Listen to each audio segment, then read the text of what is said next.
Allez, on parle maintenant de Donald Trump qui ordonne au Pentagone de relancer les essais des armes nucléaires américaines, des tests qui ont été suspendus en 92.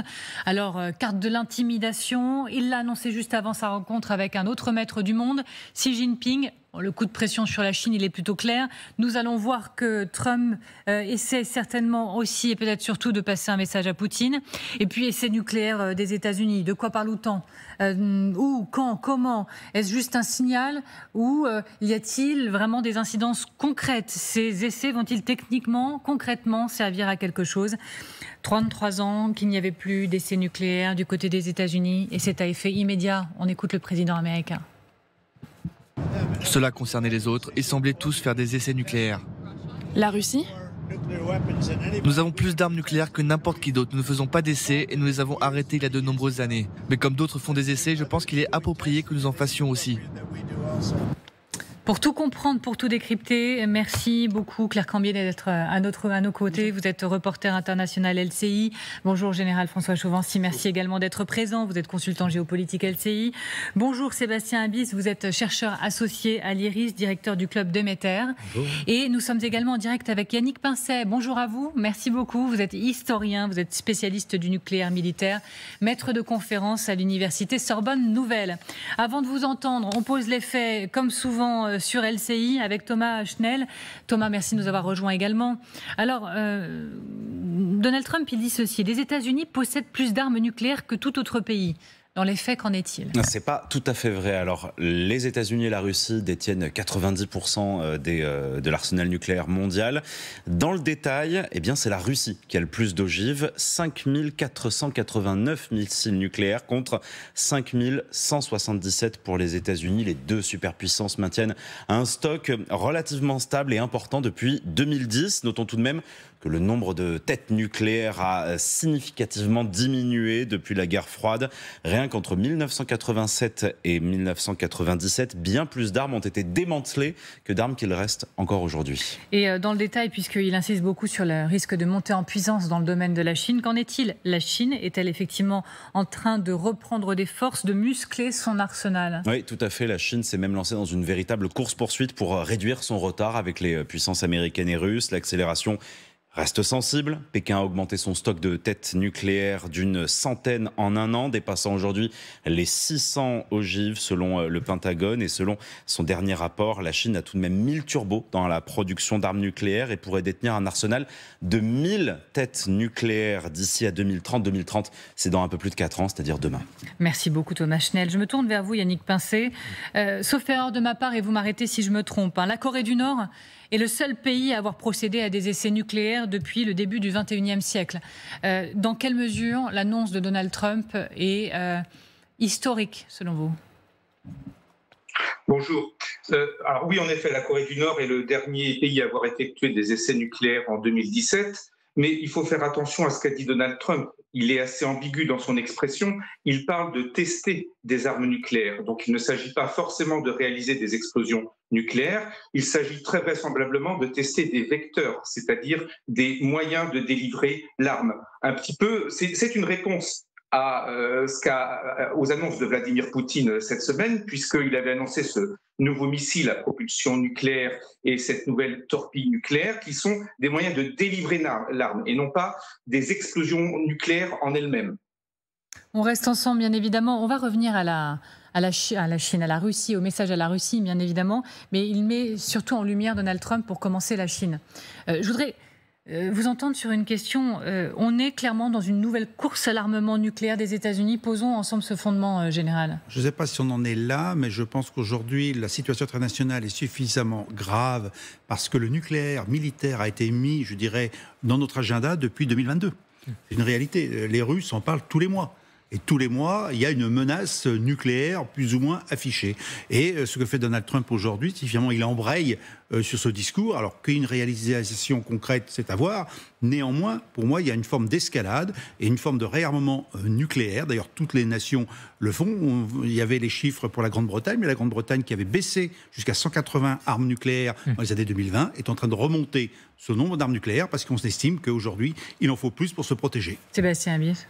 Oui, je pense qu'il y a à la fois ce réemballement depuis quelques années autour du nucléaire. On en parle beaucoup plus. C'est pas bon signe sur l'état des relations internationales, soyons très clairs.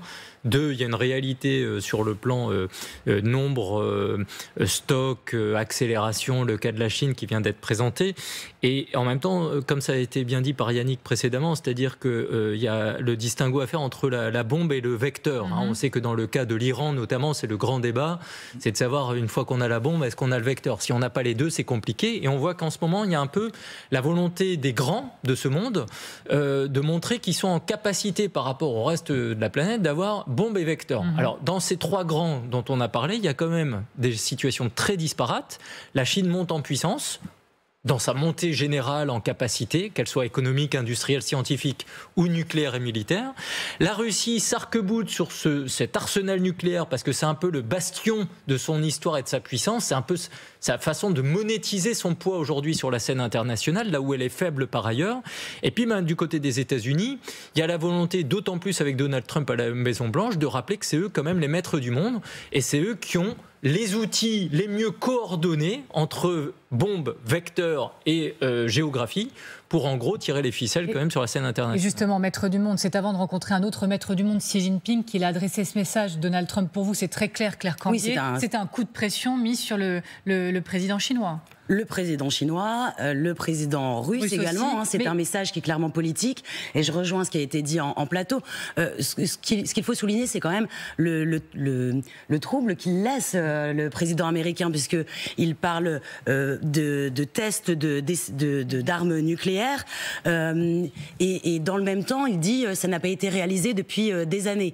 Donc si on parle des vecteurs, ça c'est complètement faux. Il a déjà, cette année, à 2 reprises, fait des tests avec le Minuteman 3, donc un missile balistique qui peut porter des ogives nucléaires. Donc là-dessus, pour la première fois, je vais soutenir ce qu'a dit Peskov. Aujourd'hui, il y a quelques heures, il indiquait il y a peut-être une erreur, peut-être qu'on a mal informé le président américain, puisqu'il ne faut pas considérer les tests qui ont été réalisés là dernièrement avec les différents armements qui sont à propulsion nucléaire et qui ne sont pas des armes avec des ogives nucléaires. Je reste encore bien différent. Tout petit peu sur la Chine, si vous le voulez bien, parce que c'est intervenu vraiment avant cette rencontre avec le président chinois. Il a eu ces mots, Donald Trump, il dit la Russie arrive en 2e position, suivie de loin, donc sur le nucléaire, suivie de loin par la Chine, mais celle-ci rattrapera son retard d'ici 5 ans. Yannick Pincet, les États-Unis ont quoi que ce soit à craindre de la Chine et de sa puissance nucléaire d'ici 5 ans? Alors, même si la Chine est encore en retrait et sera en retrait d'ici 5 ans avec 1000 armes nucléaires, enfin 1000 ogives, on est dans un niveau de destruction qui est déjà énorme. Il faut savoir que si vous prenez l'arsenal français, nous avons un arsenal dit de stricte suffisance. Ne serait-ce que si la moitié de notre arsenal explosait simultanément, cela aurait des conséquences d'ampleur mondiale. Donc oui, effectivement, 1000 armes nucléaires, on est certes en dessous de la Russie et des États-Unis, mais on est dans un niveau de quasi-parité, mais il faut voir aussi l'horizon. Parce que ce qui est actuellement prévu, c'est si on rajoute 5 ans, 2035, on serait même à 1500 ogives nucléaires détenues par la Chine. Je voudrais entendre la réaction de la Chine, c'est par la voix du porte-parole du ministère chinois de la Défense, toujours avec quand même pas mal de prudence, regardez. La Chine est ouverte au développement des relations entre les armées chinoises et américaines. Et nous espérons que les États-Unis travaillent avec la Chine pour établir des relations militaires stables et positives, fondées sur l'égalité, le respect, la coexistence pacifique et le respect mutuel. Bon. Raison gardée, le calme, on n'en dit pas trop, etc. Mais l'escalade, elle est au coin de ces déclarations ou pas? Moi, je vais prendre peut-être quand même toutes ces dates qu'on a depuis des semaines et des mois sur le danger des années 2030. Nous sommes donc effectivement à 5 ans, que ce soit dans la guerre, que ce soit dans les armements conventionnels, que ce soit dans le nucléaire. On a quand même une inquiétude généralisée dans les propos politiques et militaires sur une échéance à 5 ans. Ça veut dire que d'ici 5 ans, personne n'évacue le risque qu'il y ait un conflit quelconque qui s'aggrave, par exemple en Ukraine, pour des raisons X ou Y, ou ailleurs. Donc ça, c'est le premier temps. Deuxième temps, quand même, remarquons qu'on parle de dissuasion nucléaire, quelque chose comme très sérieuse, par tweet. par réseau social. Oui. Donc en quelques mots, on ne peut pas débattre des questions nucléaires. La preuve, toutes les incertitudes qu'on a dans la compréhension de ce qui a été dit, on ne raisonne pas en quelques caractères. Et donc c'est le vrai problème peut-être de Donald Trump aujourd'hui. Je me permets d'aller à Washington pour ne pas faire attendre plus longtemps Sonia Dridi. Bonjour, merci beaucoup d'être avec nous Sonia Dridi. Vous êtes correspondante LCI à la Maison-Blanche. Vous êtes accréditée à la Maison-Blanche et vous êtes là dans la salle de presse même de la Maison-Blanche. Voilà, on ne peut pas être plus au cœur de la machine que vous actuellement. Est-ce que toute cette séquence, ces dernières heures, sont la preuve d'un état de fébrilité malgré tout, d'inquiétude du pouvoir américain ? Alors surtout, le président américain n'aime pas être mis au défi et il tient à montrer, à rappeler la puissance des États-Unis. Mais déjà, dans son avion de retour vers Washington, il a fait il y a peu des déclarations contradictoires en disant, en parlant des autres pays, s'ils veulent faire des tests nucléaires, alors nous en ferons aussi. Et puis, peu de temps après, il s'est dit favorable à la dénucléarisation. Donc, il a aussi laissé entendre que ces déclarations, les déclarations qu'il avait faites étaient à l'attention de la Russie et non pas de la Chine.